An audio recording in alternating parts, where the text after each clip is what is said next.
하나님 아버지, 오늘도 요한일서 2장 1절로 6절의 말씀을 가지고 단합해 섭니다. 하나님께서 듣는 모든 성도들 가운데 은혜를 내려주셔서 각자에게 들려지는 하나님의 세미한 음성을 듣게 해주시고 각자에게 주시는 하나님의 은혜와 감동이 있게 하여 주시옵소서. 오늘 주시는 이 메시지가 우리 각자에게 다르게 들려질 것입니다. 하나님 들려지는 대로 순종하며 살아갈 수 있는 우리 성도들의 삶이 될 수 있도록 성령 하나님 역사하여 주시옵소서. 예수님의 이름으로 감사하며 기도하옵나이다. 아멘.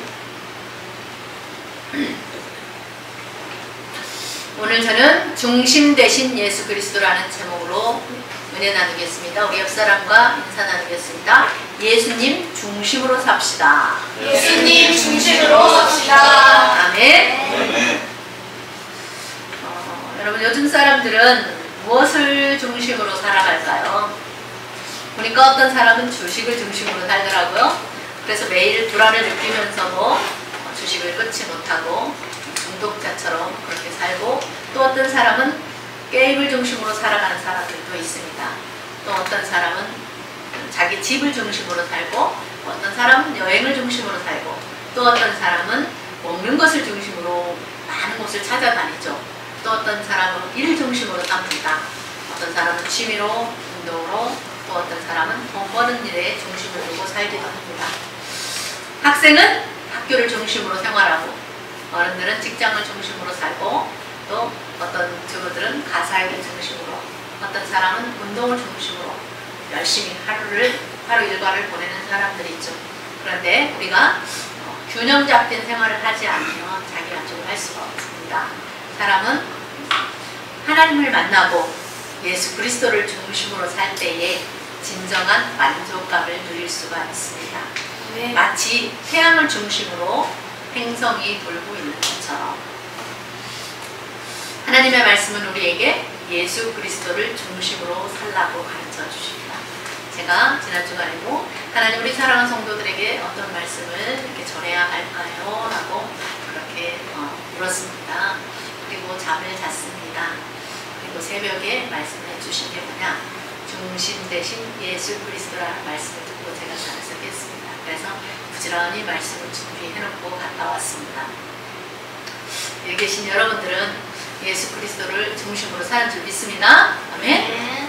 오늘 우리는 중심 되신 예수 그리스도를 어떻게 섬기고 어떻게 살아가야 될지 오늘 본 말씀을 가지고 함께 은혜를 나누겠습니다.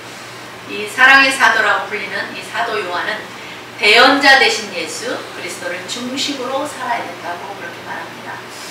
이 마음이나 심중, 의사를 뜻하는 이 중심은 지정의가 함께 깃들어 있는 우리 인간의 내면 세계를 말합니다. 우리 그리스도인의 그래서 행동에서 매우 중요하고 기본이 되는 것은 뭐냐? 예수 그리스도를 중심으로 한 확고한 그런 주관을 갖고 살아가는 것을 말합니다. 여러분들도 그런 주관을 갖고 살기 때문에 지금까지 신앙생활 게을리하지 않고 쉼없이 여기까지 달려온 줄 믿습니다. 아멘. 첫 번째로 우리는 내 삶의 중심이 예수 그리스도가 되도록 살아야 됩니다. 이 삶의 중심이 예수 그리스도가 되어서 예수님의 가르침을 따르는 내 이웃을 내 몸같이 사랑하라는 그 계명을 따라서 이웃을 자신과 같이 사랑하며 헌신하는 사람들도 있죠. 수많은 그리스도인들이 있지만 모두가 다 그분의 가르침을 따르지는 않습니다. 자기가 생각하는 대로 해석하는 사람도 있어요. 자기 상황에 따라서 해석하는 사람도 있어요. 다 다릅니다. 또 하나님의 말씀으로 가르침을 받기는 하지만, 그래서 하나님의 말씀을 늘 듣기는 하지만, 그래서 알기는 하지만 삶으로 살아내지 못하는 경우도 많습니다. 사도 요한이 오늘 우리에게 가르쳐주는 가르침이 있습니다. 그가 이 편지를 쓰는 이유는 너희로 죄를 범하지 않게 하려 함이라 라고 밝혀주고 있습니다. 그러니까 이 사도 요한은 이 편지를 읽는 너희로 죄를 범하지 않게 하려고 이 편지를 쓴다라고 그렇게 말을 합니다. 다시 말해서 너희가 그렇게 살아야 된다. 중심 되신 예수 그리스도를 섬기는 사람은 죄를 범하지 않는 삶을 살아야 된다는 거예요. 하나님도 그분의 자녀들이 죄를 범하지 않기를 바라시죠. 하나님이 왜 독생자 예수 그리스도를 보내셨습니까? 바로 이 죄 때문에 예수 그리스도를 이 땅에 사람 몸을 입으시고 이 땅에 오셨죠. 또한 죄를 지으면 어떻게 돼요? 마귀에게 속하게 되기 때문입니다. 마귀의 밥이 되고 마귀의 종노릇을 하기 때문에 하나님은 죄를, 우리 하나님의 자녀들이 죄를 범하지 않기를 바라십니다. 마귀는 처음부터 범죄하였다고 그랬어요. 마귀는 하나님의 자녀를 불순종하게 만들어서 죄를 짓게 하는 그런 일을 합니다. 그렇기 때문에 죄를 범하지 말아야 된다고 그렇게 우리에게 말씀하시는 거죠. 우리가 인생 살아가면서 마귀에게, 죄를 짐으로 말미암아 마귀에게 빌미를 주지 마라. 이런 이 마귀의 간사함께를 아시는 하나님이 마귀의 일을 멸하기 위해서 그 아들 예수 그리스도를 이 땅에 보내셨다고 요한일서 3장 8절에 우리에게 가르쳐주고 있습니다. 예수님 이 땅에 오신 목적이 뭐예요? 마귀의 일을 멸하기 위해서 오셨다고 했어요. 1절에 보면 만일 누가 죄를 범하여도 아버지 앞에서, 그런데 만일 누가 죄를 범하여도 아버지 앞에서 우리에게 대언자가 있다고 말씀합니다. 그분은 바로 의로우신 예수 그리스도시라. 아멘? 아멘. 이 아버지 앞에서는 우리에게 의로우신 예수 그리스도가 계신다. 우리는 이 말씀을 붙잡고 담대하게 살아가야 되는 거예요. 우리 앞에, 우리에게는 의로우신 예수 그리스도가 계셔. 나에게는 의로우신 예수님이 계셔. 나에게는 대언자가 계셔. 라고 이렇게 담대한 믿음을 가져야 돼요. 그런데 그분은 만약에 우리가 누군가가 죄를 범하여도 아버지 앞에서 우리에게 대언자가 되어주시겠다고 그렇게 약속하시고 계십니다. 만약 누가 죄를 범하여도 예수의 영이신 성령께서 그 사람을 당신의 곁으로 불러서 얘야 그렇게 살면 안 된다라고 그렇게 권면을 해줘요. 당신 옆으로 불러서 권면을 해주신다. 누군가 자식이 잘못하면 얘 이리 좀 와볼래? 하고 부모가 권면을 해주잖아요. 이런 부분은 이렇게 하면 안 돼 라고 이렇게 말을 해주는 것처럼 성령께서 죄를 범하려고 하는 그 사람 곁으로 다가오셔서 그 사람을 불러서 때로는 찾아오셔서 권면을 해주신다는 거예요. 또 뿐만 아니라 죄가 없는데 누군가가 죄가 있다라고 거짓으로 범하면 변호도 해주시는, 변호사가 그런 역할을 하잖아요. 참과 거짓을 가려주는 역할을 하잖아요. 그런 것처럼 하나님이 내가 잘못했는지 안 했는지 변호해 주시고 또 대변해 주신다고 그렇게 약속해 주십니다. 이 대언자, 다시 말해서 대언자는 보혜사 성령을 말합니다. 이 보혜사 성령께서 죄를 범한 그 사람을 대신해서 우리가 하나님 앞으로 지금 당장 나갈 수가 없잖아요. 육신의 몸을 입고 있기 때문에 영이신 하나님 앞에 나갈 수 있는 방법은 뭐예요? 기도밖에 없잖아요. 그런데 이 보혜사 성령께서 죄를 범한 그 사람을 대신하셔서 하늘에 계신 그 하나님 앞에 나가서 변호해 주신다는 것입니다. 그러니까 얼마나 감사합니까?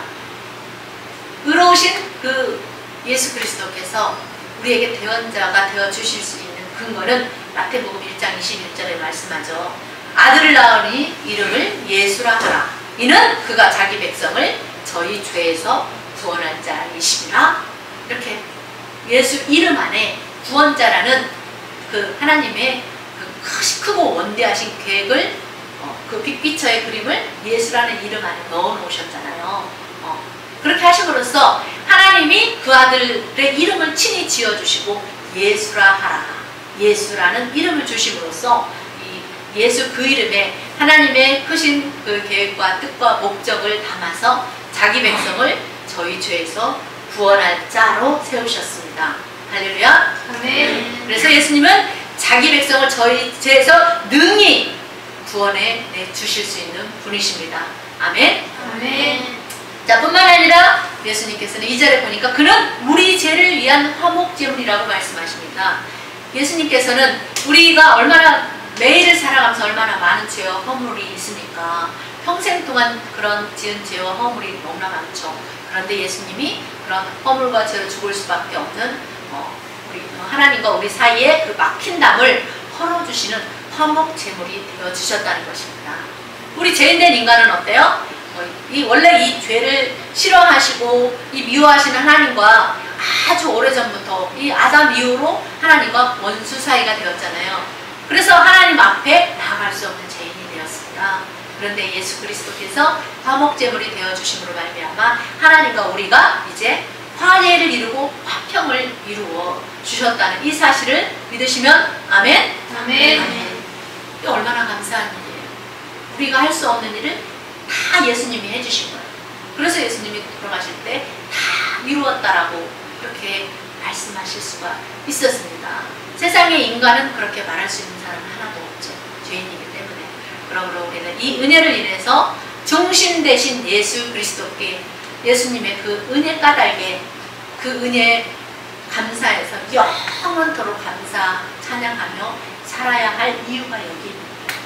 시편 기자 다윗이 늘 내 영혼아 여호와를 송축하라, 내 속에 있는 모든 것들아 여호와를 송축하라고 그렇게 하나님의 은혜를 깨닫고 그렇게 송축해야 할 이유에 대해서 시로써 그 많은 시편을 남겼던 것처럼 우리가 왜 이 주일에 나와서 하나님의 그 약속을 지키며 살려고 하는 것입니까? 그 하나님의 그 은혜를 알기 때문에 나오는 것입니다. 자, 그런데 22절 하반절에 보니까 우리뿐만 아니라 2절 하반절에 보니까 우리뿐만 아니라 온 세상의 죄를 이해하심이라 라고 가르쳐줍니다. 우리뿐만 아니라 다른 사람의 죄를 위해서도 예수님께서는 화평을 화목제물이 되어주셨다는 거죠. 자, 그런 우리 죄를 위한 화목제물이니 우리만 위할 뿐 아니요 온 세상의 죄를 위하심이라. 아멘. 우리만 위할 뿐이 아니라 온 세상의 죄를 위한다. 예수님이 이 땅에 오신 목적입니다. 이것이 하나님의 크신 사랑이고 하나님은 온 세상의 그 사랑을 나타내셨습니다. 예수님이 오신 것은 하나님의 사랑이 나타난 거예요. 말로만 이게 아니에요. 내가 너희를 사랑한다. 너희 생명을 사랑한다. 영영 죽을 수밖에 없는 너희를, 희망이 없는, 죄로 죽을 수밖에 없는 너희들에게 내가 새 소망을 주겠다고 보내신 분이 바로 예수 그리스도이십니다. 자, 이 말씀이 정말 우리에게 참으로 죄만큼을 많고 소망 없는 인생들에게 주시는 희망의 메시지죠. 한번 죽는 것은 사람에게 정하신 것이요 그 후에는 심판이 있으리라 그랬잖아요. 소망이 없었어요. 근데 예수님 우리의 기쁨이 되시고 우리의 소망이 되어주셨어요. 사람들은 너무나 큰 은혜를 입었지만 그것을 모르고 삽니다. 하나님을 만나지 않으면 그 은혜를 몰라요. 그래서 정말 참으로 안타깝죠. 그 하나님이, 중심을 보시는 그 하나님이 우리에게 바라는 게 뭐냐? 우리가 중심 되신 예수 그리스도를 믿음으로 말미암아서 우리 죄를 범하지 않게 해주기를 기뻐하시고 우리 또한 그렇게 살기를 힘써야 한다는 것입니다. 그럼 내 삶의 중심 되신 이 예수 그리스도를 섬기기 위해서 범죄하지 않게 해서 우리가 어떻게 살아야 될까요? 그것은 두 번째로 내 행동이 확고하게 예수 그리스도를 중심으로 살아야 한다는 것입니다. 3절에 보면 3절 6절 봅니다. 우리가 그의 계명을 지키면 이것으로써 우리가 그를 아는 줄로 알 것이요 그를 아노라 하고 그의 계명을 지키지 아니하는 자는 거짓말하는 자요 진리가 그 속에 있지 아니하다. 누구든지 그의 말씀을 지키는 자는 하나님의 사랑이 참으로 그 속에서 온전하게 되었나니 이로써 우리가 그의 안에 있는 줄을 아노라. 그의 안에 산다고 하는 자는 그가 행하시는 대로 자기도 행할지니라. 아멘. 네. 우리 이 6절을 통해서 어떻게 살아야 되는지 가르쳐주는데 그게 바로 뭐예요? 행함으로 살아야 된다고 말씀합니다. 야고보서 기자가 그랬던 것처럼 그래서 그의 안에 산다, 하나님 안에 산다, 예수님 안에 산다고 하는 사람은 어떻게 살아야 되는가를 분명하게 말씀해 주죠. 그런 뭐라고 합니까? 그가 행하시는 대로 자기도 행할지니라. 예수님이 하나님의 말씀에 순종하며 살았던 것처럼 우리도 그렇게 살아야 된다라고 그렇게 말씀합니다. 예수님이 하나님이 말씀하신 거에 다 순종하셨잖아요. 죽기까지 순종하셨잖아요. 당신의 생명을 내어주기까지 순종하셨죠. 예수님도 하나님의 뜻대로 산 것처럼 우리 믿음의 선진들이 그렇게 살았던 것처럼 우리도 예수님이 행하시는 대로 그의 계명을 지키며 그의 계명들을 지키며 그렇게 살면 그것이 중심 되신 예수 그리스도를 섬기는 것이 됩니다. 요한일서 5장 3절에도 그런 말했습니다. 하나님을 사랑하는 것은 이것이니 우리가 그의 계명들을 지키는 것이라. 그의 계명은 무거운 것이 아니로다. 아멘. 율법주의자들은요 613가지의 율법을 정해놓고 막 그것을 자기가 힘써서 지키려고 그렇게 노력하면서 삽니다. 그러나 율법은 굉장히 무거운 것입니다. 체인처럼 다 연결이 돼 있어서 하나를 지키지 않으면 다 연결돼서 다 지키지 않은 것과 같아요. 10개를 지키고 나머지 안 지키면 다 안 지키는 거하고 똑같이 되는 거예요. 그래서 그것을 다 지킨다는 것은 매우 어렵죠. 아니 사람으로서 다 할 수가 없는 것입니다. 그래서 우리에게는 예수님이 필요한 것입니다. 그러나 중심 되신 예수 그리스도를 섬긴다는 것은 우리가 예수님의 가르침을 따라서 하나님을 사랑하고 이웃을 사랑하며 사랑과 평화가 넘치는 삶을 사는 것을 바랍니다. 그런데 어떤 사람은 일부러는 그러죠. 하나님 사랑합니다. 하나님 사랑합니다. 그러면서 하나님이 주신 계명들을 지키지 않는다면 그 사람은 하나님을 사랑하는 사람이 아닙니다. 거짓말하는 사람이죠. 내가 하나님을 믿습니다. 나 하나님 압니다. 내가 하나님 믿어요. 라고 하면서 하나님이 우리에게 주신 그 계명을 지키지 않는 자는 오늘 성경이 뭐라고 합니까? 거짓말하는 자다. 진리가 그 속에 없다. 그래요. 진리가 그 속에 없기 때문에 거짓말을 하는 거예요. 말씀이 그 속에 없기 때문에 거짓말하는 거예요. 말씀 곧 하나님이라고 그랬기 때문에 하나님이 없기 때문에 두려워하지 않기 때문에 거짓말을 하는 거예요. 거짓말을 하는 자 하나님 나라를 볼 수 없다 그랬죠. 중심이 예수 그리스도로 사는 사람은 그의 행동으로 나타나는 거예요. 하나님의 계명 지키는 것을 기뻐합니다. 여러분 여기 막 어거지로 왔으니까 오늘 우리는 늘 마땅히 주의를 지키는 것을 기쁨으로 여기고 나오잖아요. 그게 바로 중심으로 예수 그리스도를 섬기는 삶입니다. 5절에 보면 누구든지 너무나 감사한 게 너만이 아니라 누구든지라고 그렇게 말씀해 주시는 게 너무나 은혜예요. 누구든지 언제든지 때가 되면 하나님을 찾아오면 주님 앞으로 나오면 누구든지 그 말씀을 지키는 자 너는 되고 너는 안 돼 이게 아니에요. 언제든지 내가 지금 믿었든지 나중에 믿었든지 오래전에 믿었든지 누구든지 그 말씀을 지키는 자는 하나님의 사랑이 참으로 그 속에서 온전하게 되었나니 그래요. 되었다라고 그렇게 말씀합니다. 그것으로서 우리가 그의 안에 있는 줄을 안다. 말씀을 지키는 자는 누구 안에 있대요? 예수 안에, 하나님 안에, 성령 안에 있는 것이 되는 거예요. 하나님도 우리가 하나님 나라에 갔을 때 성령께서 우리 안에 하나님의 말씀이 있는지 없는지 증명해 주시는 분이 누구예요? 성령 하나님이시죠. 그러니까 우리가 하나님의 말씀을 지키고 그렇게 삶으로 열매를 맺어 살 때 결과가 나타나야 되는 거잖아요. 삶으로 열매가 맺어질 때 그것이 온전한 것이 되잖아요.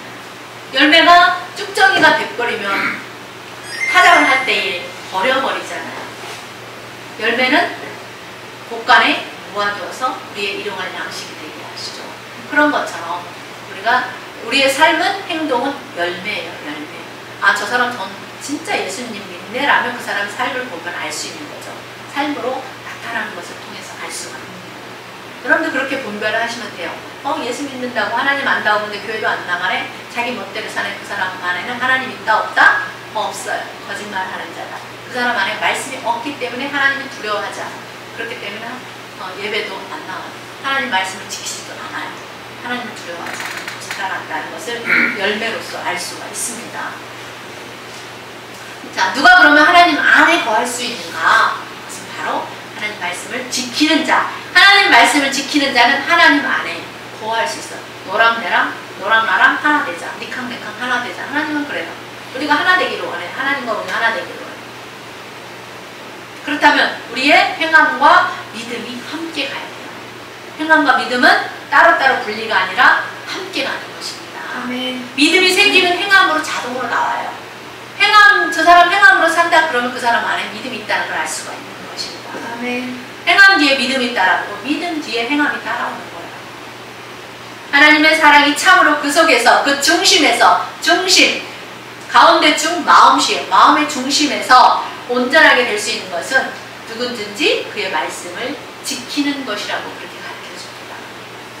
우리가 이 정답을 모르면 어떻게 살아갈 될지 모르고 막 헤매며 살 텐데, 이 성경이 캐논이 되고 내비게이션이 되어서 우리가 어떻게 살아가야 될지 갈 바를 알지 못할 때 너희는 이렇게 살으라고 우리에게 가르침을 주고 있다는 것입니다. 그러니까 얼마나 감사해요. 아, 이렇게 살아야 되는 거구나. 이렇게 살면 되는구나. 하나님이 이렇게 살기를 원하고 계시는구나. 하나님이 이렇게 사는 걸 기뻐하시는구나. 하나님의 뜻이 이거구나 라고 알 수가 있다는 거죠.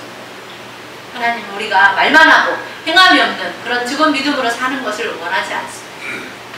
우리가 그래서 말하는 것에나 행하는 것에나 하나님을 아는 것에나 지식에나 말만 하고 행함이 없는 사람이 아니라 행함이 있는, 행함으로 나타내는 그런 삶을 바라십니다.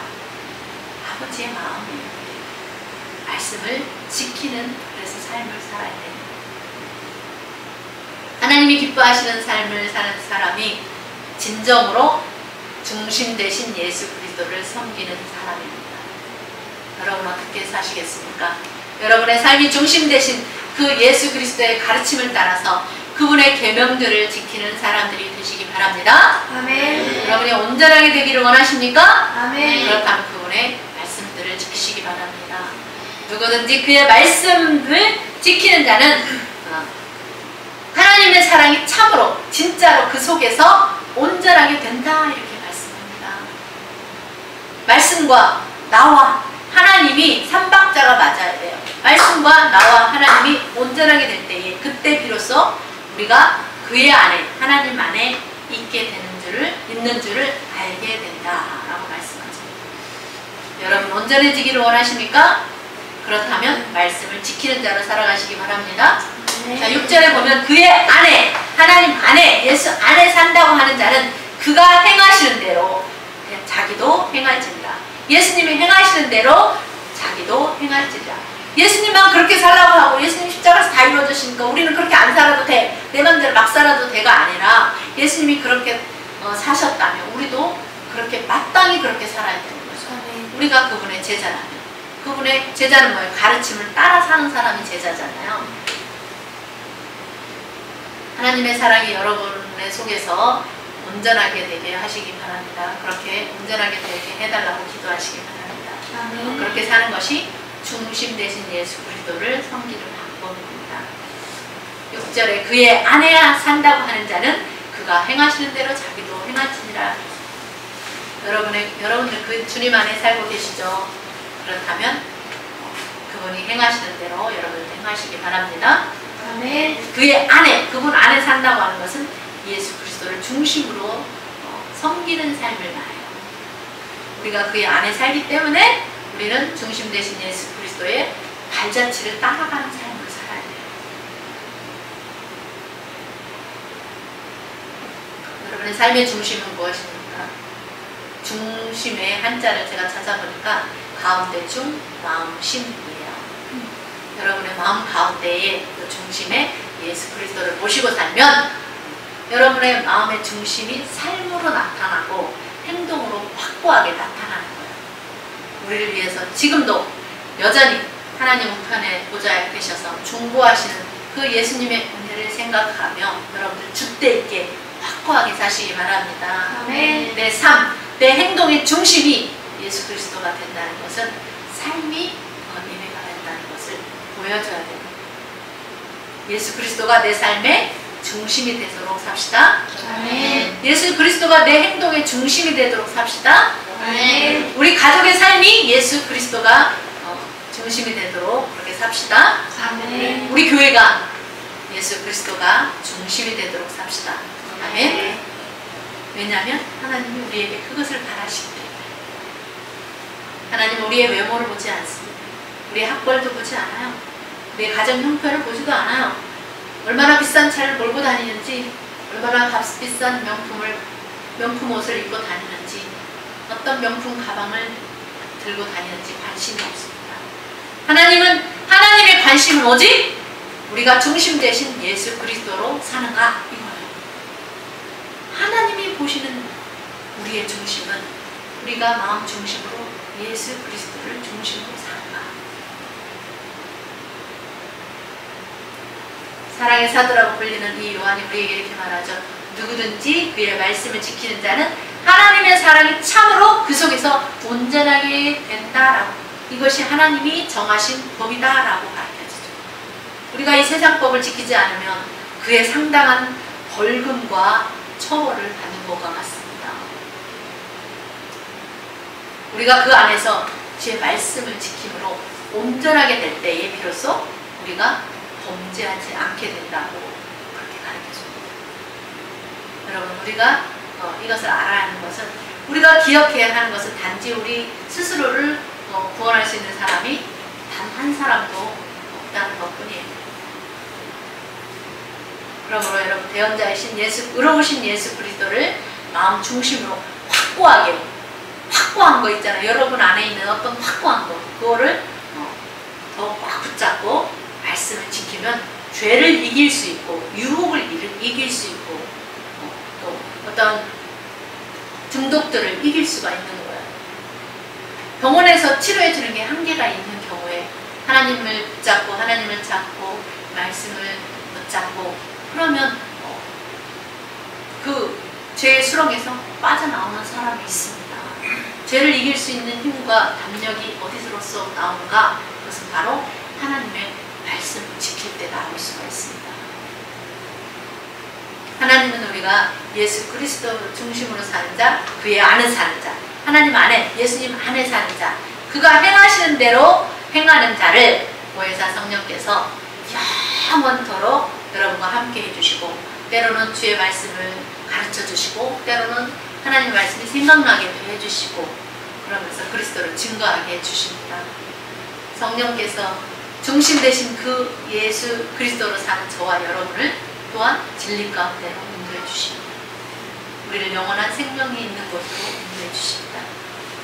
뿐만 아니라 우리의 연약함을 도와주시고, 우리가 마땅히 무엇을 기도해야 될지 모를 때, 그럴 때 성령께서 우리를 대신해서 말할 수 없는 탄식으로 우리를 위해서 친히 간구해 주신다고 했습니다. 여러분, 한 주간도 여러분의 가정이, 여러분의 삶이 중심이 예수 그리스도가 되도록 그렇게 사시기 바랍니다. 여러분의 삶이, 여러분의 행동이 확고하고 줏대 있게 그렇게 흔들림 없이 예수 그리스도가 중심이 되도록 사시기를 주님의 이름으로 축원합니다. 아멘.